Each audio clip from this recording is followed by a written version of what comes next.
the saying that nothing fails like success, especially when it comes to material things.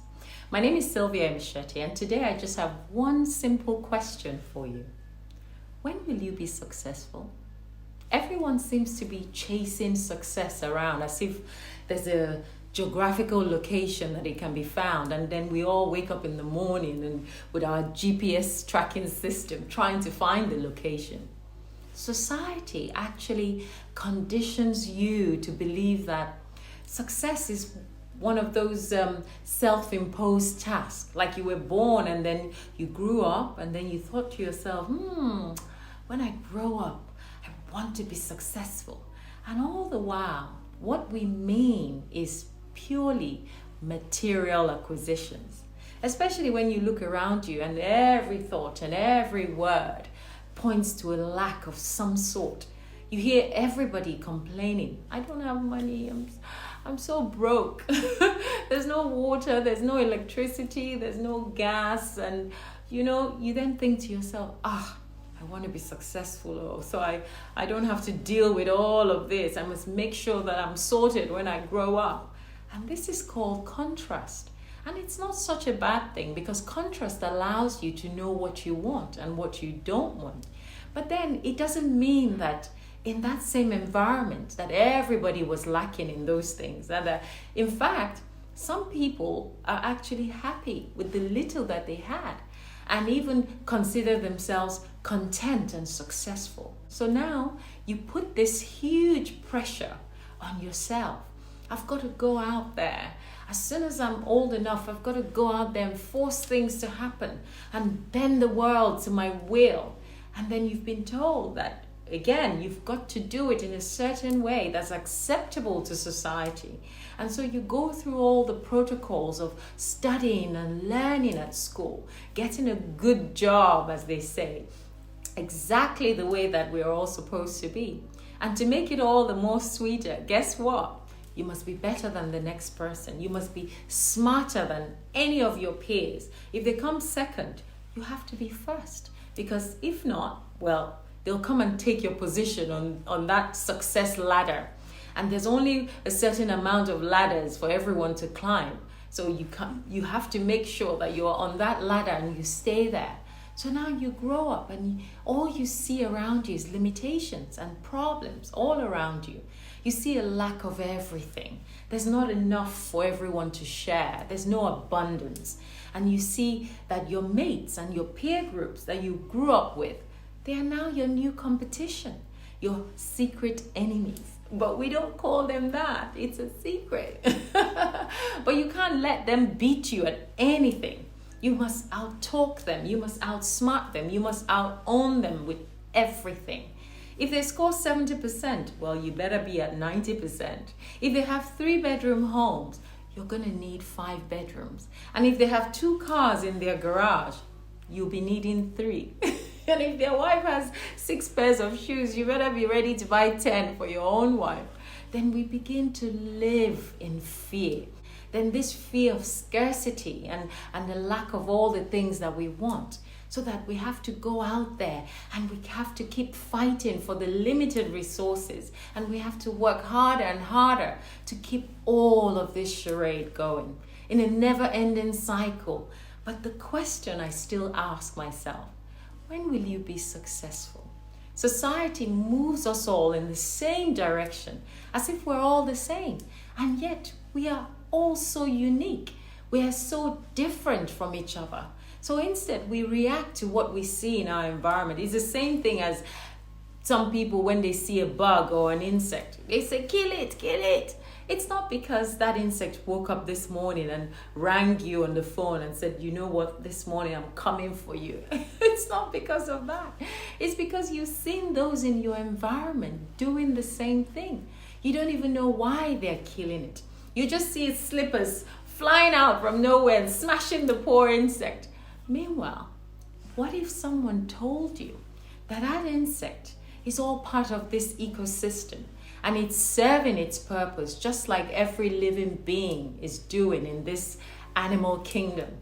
Except for man, of course, who has forgotten how to coexist with others and how to find his own purpose. He cannot even remember his purpose. If left to him alone, he thinks his purpose is being here to compete with his fellow human beings on how to acquire material things. Or maybe he thinks he has to prove something to them. And so every day he wakes up, he thinks, I'm going to go out there and I'm going to be successful.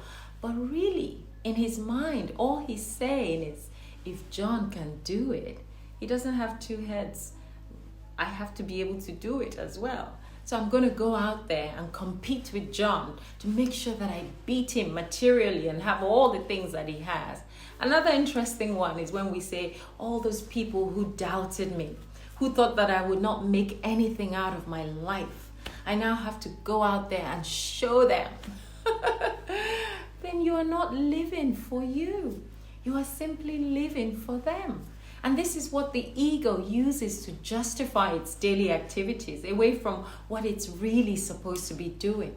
Otherwise, without these justifications, it would look like, why am I running around doing all of this, looking for all this money? What if the purpose of life was not to compete with others, but to live harmoniously with them? What if no one is your competition because no one is better than you and you are not better than them? What if you came for a different reason from what the other person came for? And what if the goal is for you to discover who you are in this vast universe and that nothing is lacking? There's already an abundance of everything that you're going to need that has already been carefully and nicely placed here for you to enjoy. What if your success is daily and ongoing and there's no final bus stop, no final destination where you have to go and wait for it or where it's waiting for you? What if the experience of everyday life is to nibble and to taste of this and that and decide what your own path is going to be? What if it's so different from John's path and all along you've been wasting time competing with John? What if you stop conforming to all the societal structures of who you should be and what success means to you? What if this isn't real life and it's all just so temporary that the lesson here is to cooperate with everything for a short period of time rather than to compete with it? What if everything is connected to each other? One giant web of creation, so that what you do to me, you really do to yourself. And what you think of me, you really think of yourself. And if you're competing with me, you're really competing with yourself. Because we are all a reflection and a mirror of each other. What if we all have a role to play? And each person's role is different from each other's. And not one role is more important than the other. And your job is actually to find what your role is and be fantastic at doing it so that you are successful every time you do your role well. What if that insect that you keep killing is playing its role and contributing to your survival in this huge ecosystem? And so every time you swipe and kill one of them, you actually kill a little bit of yourself and you reduce your own longevity. What if you redefine your idea of what happiness is and what it means to be successful, and you begin to live it daily instead of something that we are always chasing? What if you're already successful, but you don't believe it and you'll never be able to see it or taste it because you don't believe in it? What if we stop this illusion of finding success in material things and we see that our success has been here all along? And that we didn't come here without happiness and without success. And therefore, it never left. And each moment in your life, you have been standing at the bus stop of success. But you just couldn't notice it. And you couldn't wait to enjoy it.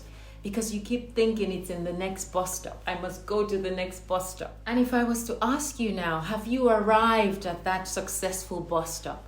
When will you be successful? Can you give me a date and a time? And what if I ask you, why aren't you successful already? What's stopping you? And what if I go further and challenge you? Who said that you're not entitled to success now? Do you have answers for me? The promise of tomorrow, of something that's in our future, is the biggest illusion of our time. And we don't have time. I always say that this illusion makes us forget to see today, to see that today is right in front of us and it's already a day of happiness and success. This hold is what each of us must work to release ourselves from so that we can begin to enjoy our success daily. This pressure that we put on ourselves is a trap. It's a trap that makes us modern day slaves to materialism. Because looking for success and for happiness in future is like a dog that's chasing its own tail. Instead, let's take today's happiness and success and be grateful for it. Because that's the only thing that guarantees our future. True life only begins when this illusion ends. And each of us must find our own path to this true life. I wish you well. Bye for now.